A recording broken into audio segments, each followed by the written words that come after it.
Aujourd'hui, protéger l'environnement est devenu un enjeu majeur. Les aménageurs ont donc tout intérêt à appliquer la loi et à travailler en partenariat avec les associations de protection de l'environnement. C'est ce qui s'est passé ici, à Plodrin, où la LPO avait recensé sur ce bâtiment plusieurs nids d'hirondelles, une espèce menacée. Au niveau national, du coup, en France, elle a diminué de 30%, au moins 30% en 10 ans. Donc, c'est notamment lié à ce que les gens détruisent facilement les nids parce que ça fait sale sur les bâtiments. Mais détruire un nid d'hirondelles est interdit.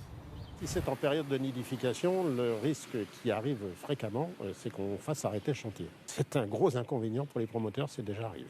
Le deuxième risque, c'est évidemment une plainte que l'on peut déposer, parce qu'il y a destruction d'espèces protégées. Un acte punissable d'1 an de prison et de 15 000 € d'amende.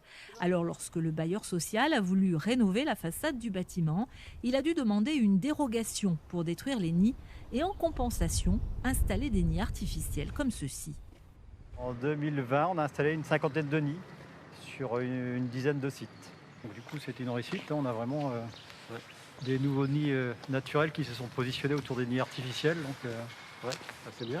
De plus en plus, on capitalise en fait sur cette faune et cette flore de telle manière à pouvoir montrer ce qui est fait, montrer nos actions de préservation et puis essayer de faire participer les locataires ou les accédants.